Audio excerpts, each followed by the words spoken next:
नमस्कार दोस्तों, स्वागत है आपका आपके अपने चैनल पर। तो भाई आज की जो हमारी रियल हॉरर हॉन्टेड स्टोरी है वो होने वाली है स्कॉटलैंड देश की। ईयर 1974 की आज की हमारी ये कहानी है। सन 1974 में एक हवेली थी स्कॉटलैंड में जिसका नाम था ब्ले मैनोर, और इसी ब्ले मैनोर में रहा करता था Robert Dave William. Robert Dave William की ही ये हवेली थी और वहीं पर रॉबर्ट डेव विलियम वहां पे रहा करते थे।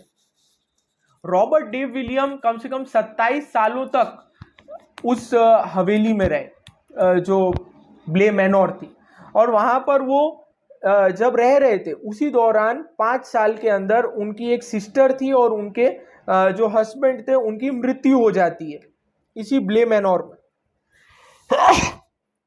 सॉरी।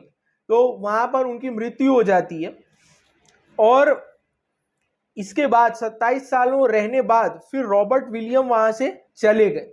उन्होंने इस हवेली को छोड़ दिया। अब उन्होंने इस हवेली को क्यों छोड़ा और वो यहां से क्यों चले गए, ये आपको वीडियो के अंत में, इस कहानी जब अपने अंत तक बढ़ेगी तब आपको ये सारी चीजें दोस्तों पता चलेंगी। विलियम, क्योंकि उनकी जो सिस्टर थी और उनके जो हस्बैंड थे उनकी मृत्यु हो गई, तो उसके बाद जो उनके बच्चे थे उनकी रिस्पॉन्सिबिलिटी जो है वो रॉबर्ट विलियम के ऊपर आ गई। और जो कोर्ट था उसने ये डिसाइड किया कि वो दोनों जो हैं बच्चे, एक लड़का था एक लड़की थी, लड़के का नाम था रॉन और लड़की का नाम था सोफी। तो रॉन और सोफी दोनों अब रॉबर्ट विलियम की रिस्पॉन्सिबिलिटी है और उनकी देखभाल और उनका पूरा ख्याल अब रॉबर्ट विलियम रखेंगे। तो ये डिसाइड हो गया। अब यहाँ पर क्या हुआ कि रॉबर्ट विलियम ने क्योंकि हवेली छोड़ दी थी, पर रॉबर्ट विलियम ने जो रॉन था और जो सोफी थी, जो छोटे बच्चे थे दोनों, उनको वहीं भेज दिया, ब्ले मैनोर भेज दिया, ब्ले मैनोर हवेली भेज दिया। और वहां पर भेजने के बाद साथ वहां पर एक जो केयर टेकर थी उसको भी साथ में रख दिया जो कि उन बच्चों की देखभाल करे, और रॉबर्ट विलियम खुद कहीं बाहर चले गए। अब रॉबर्ट विलियम जो है वो वहां से, जहां पे वो बाहर चले गए वहां से वो मनी और ये सारी चीजें भेजा करते थे, और जो केयर टेकर थी वो ब्ले मैनोर में रहती थी और उसके साथ 2 बच्चे रहते थे, रॉन एंड सोफी। तो वो वहां पर रह रहे थे। अब 7 महीने के बाद विलियम ने एक होम टीचर को हायर किया जिनका नाम था जूल एडम, जिनका नाम था जूल एडम। ये जो टीचर थी जूल एडम, इनको विलियम ने हायर किया रॉन और सोफी की पढ़ाई लिखाई के लिए। तो जो वो रॉन और सोफी रह रहे थे ब्ले मैनोर में, वहां पर जूल एडम भी आ जाती हैं जो कि टीचर है इनको पढ़ाने के लिए। झूल जब यहाँ पर आई, ब्ले मैनोर में आई जो कि टीचर थी, तो वहां पर आने के बाद उन्होंने पहले वो एंटर करती हैं वहां पे, क्या बोलते हैं, ब्ले मैनोर हवेली में। पहले उन्हें सब कुछ वहां पर नॉर्मल लगता है, और जो केयर टेकर थी उनसे झूल ने पूछा कि मैं यहाँ पर कहाँ पर रहूंगी, मुझे हवेली के बारे में सब कुछ बताओ। तो जो केयर टेकर थी वो हवेली के बारे में सब कुछ बताने लगती है, पूरा हवेली दिखाती है झूल को। और जब झूल को अपना कमरा, जहां पर अब झूल रहने वाली थी, उस कमरे में जब केयर टेकर लेके जाती है झूल को, तो वहां पर झूल को एक जवान लड़के की परछाई नजर आती है जो कि एक विंडो के पास खड़ा हुआ है। इस तरह की एक जवान लड़के की परछाई नजर आती है झूल को, और ये बात देखकर झूल बहुत डर जाती है। और झूल फिर जो केयर टेकर है उससे कहती है, पूछती है कि उसे ऐसा ऐसा एक एक्सपीरियंस हुआ, उसे एक जवान लड़के की जो आप कह सकते हैं कि एक परछाई नजर आई।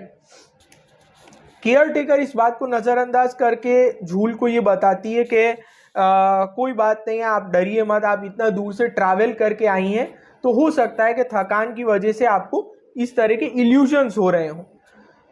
चलिए, पहली बार झूल इस बात को मान लेती है।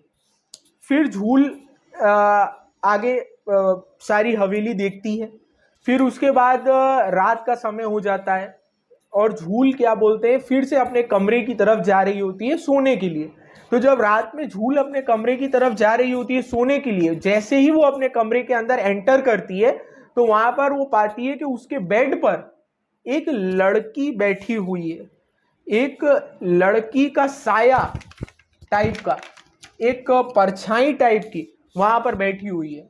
तो झूल आगे बढ़ती है और झूल आगे बढ़ते हुए उस लड़की के करीब जाती है, उस लड़की के कंधे पर हाथ रखती है झूल। और जैसे ही उस लड़की के कंधे पर हाथ रखती है झूल, उसके बाद उसको एक झटका लगता है और वो बहुत ही तेजी से फोर्स से पीछे की ओर गिरती है। जाहिर सी बात है झूल बहुत ही डर गई थी और वो जो लड़की थी वो खड़ी हो जाती है, बेड से खड़ी होती है और झूल की तरफ धीमे धीमे बढ़ने लगती है। ये देखकर झूल और डर जाती है और जैसे ही वो झूल के थोड़ा और करीब आती है वो जो लड़की थी, तो वो देखती है, झूल क्या देखती है कि उसका जो पूरा बॉडी है वो अपने आप पिघल रही है, उसकी पूरी बॉडी अपने आप पिघल रही है और बहुत ही डरावना सा उसका चेहरा हो जाता है। एक आम लड़की की तरह नहीं, एक बहुत ही खौफनाक, एक बहुत ही भूतिया टाइप का चेहरा उस लड़की का हो जाता है। ये देखकर झूल बहुत डरती है और चिल्ला के उस रूम से भागती है बाहर की तरफ। अब यहां पर ये बात हो गई, कैसे भी करके झूल ने वो रात ब्ले मैनोर में निकाली। अगला दिन जब उठती है झूल, तो दोपहर का वक्त था और दोपहर के वक्त क्या बोलते हैं झूल दोनों को, रॉन को और सोफी को, दोनों बच्चों को वो पढ़ा रही होती है। तो जब वो पढ़ा रही होती है तो उसी समय वो एक चीज को नोटिस करती है कि जो सोफी है वो दूसरे डायरेक्शन में ऐसे देखकर और हंस रही है और वहां पर कोई भी नहीं खड़ा हुआ, पर तो भी वो वहां पर देखकर हंस रही है। तो ये बहुत ही अजीब सा लगता है झूल को और जाहिर सी बात है किसी को भी लगेगा। तो झूल वहां पे जानने की कोशिश करती है कि आखिर ये ऐसा क्यों कर रही है। उस समय के लिए जो झूल है वो, क्योंकि उसका अटेंशन डाइवर्ट हो गया था सोफी का, तो उसको एक आइसक्रीम ऑफर करती है और आइसक्रीम दे के कोशिश करती है कि जो सोफी है वो ज्यादा ध्यान पढ़ाई पर दे। तो ये होता है। फिर उसके बाद क्या बोलते हैं, उसी दिन रात में जब सारे ही लोग जब डिनर कर रहे होते हैं, रॉन, सोफी, केयर टेकर और झूल, जब सारे ही लोग वहां पर डिनर कर रहे होते हैं, उस समय दोस्तों जो रॉन है, रॉन भी सेम ही चीज कर रहा होता है। रॉन भी कहीं और देख रहा होता है और हंस रहा होता है और ऐसा लग रहा है कि रॉन किसी से बातें कर रहा है और जो देखकर और ज्यादा घबरा जाती है झूल। और फिर उसके बाद झूल रॉन और सोफी के पास जाती है उनके रूम में और वहां पर जाके उन दोनों से पूछने की कोशिश करती है कि आखिर वो लोग ऐसा क्यों कर रहे हैं, आखिर वो ऐसा क्या कर रहे हैं। तब रॉन और सोफी दोनों ये बताते हैं कि वो अपनी उनकी कोई मैडम है जिनका नाम है डोना, वो उनसे बातें कर रहे होते हैं। वो ऐसा कह रहे हैं कि हम डोना से बातें कर रहे हैं। ये सुनकर झूल और ज्यादा टेंशन में आ जाती है कि आखिर यहाँ पर इस हवेली में, ब्ले मैनोर में अभी तो टोटल 4 ही लोग हैं, एक वो खुद, एक केयर टेकर, एक रॉन और एक सोफी, तो आखिर ये डोना कौन है। तो ये जो चीज है इसको सुनकर वो बहुत ही अचरज में हो जाती है। फिर रात में वो सो जाती है। अगले दिन वो केयर टेकर के पास जाती है और केयर टेकर से वो पूछती है कि आखिर ये डोना कौन है। केयर टेकर ये बताती है कि डोना एक टीचर थी जो कि आपसे पहले रॉन और सोफी को पढ़ाया करती थी। तो ये सुनकर जो झूल थी उसने आगे पूछा कि अच्छा ठीक है, तो अब वो कहाँ पर है। तो जो जवाब जो देती है केयर टेकर, वो सुनकर झूल के होश उड़ जाते हैं। केयर टेकर ने कहा कि डोना की मृत्यु हो चुकी है, डोना अब जीवित नहीं है, डोना की तो मृत्यु हो गई है। और ये सुनने के बाद वो बहुत ही डर जाती है, झूल बहुत ही डर जाती है। अब ये हो गया था, अब दिन बीत रहा था। इसी बीच जो झूल थी, सॉरी झूल नहीं दोस्तों, जो बच्चे थे रॉन एंड सोफी, रॉन और सोफी केयर टेकर के पास जाते हैं और केयर टेकर के पास जाके ये कहते हैं कि उन्हें जो झूल है, जो कि टीचर है, वो बिल्कुल पसंद नहीं है, उन्हें अपनी पुरानी टीचर डोना ही पसंद है, ऐसा वो कहती है। तो ये बात जो थी ये केयर टेकर आके झूल को बताती है कि जो बच्चे हैं वो ऐसा कह रहे हैं कि उन्हें उनकी पुरानी टीचर ही पसंद थी और आपको पसंद नहीं कर रहे। तो ये कहने के बाद जो झूल है वो पूछती है कि आखिर ऐसा क्यों है, आप भी बता सकती हैं, आप ज़्यादा रही हैं रॉन और सोफी के साथ।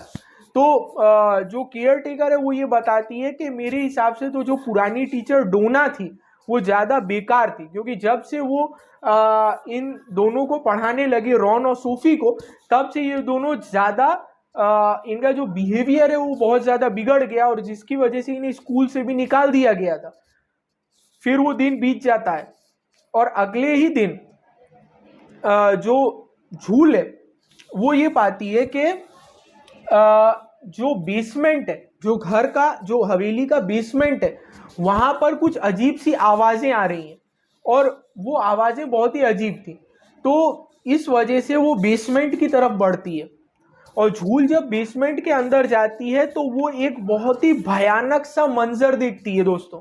वो देखती है कि वहां पर एक लड़की बैठी हुई है और उस लड़की ने अपना जो सर है वो अपने हाथ में ऐसे पकड़ा हुआ है और वहां पे बैठी हुई है। ये देख के झूल बहुत ही तेज चिल्लाकर उस बेसमेंट से दौड़ती है बाहर की तरफ। ये एक और बहुत ही अनयूजुअल सा एक्सपीरियंस था जो कि झूल को हुआ ब्ले मैनोर हवेली में। और जो बेसमेंट में जो स्पिरिट देखी थी, अब झूल को ये समझ में आ रहा था हो सकता है ये डोना की ही स्पिरिट हो जिसकी ये बच्चे बात कर रहे हैं, जो कि पहले टीचर थी और यहाँ पे पढ़ा रही थी। ये हो सकता है डोना की स्पिरिट हो। फिर उसके बाद यहाँ पर धीमे धीमे जब आगे बात बढ़ती है तो उसके बाद केयर टेकर से और ज़्यादा बातें करती है जो झूल होती है।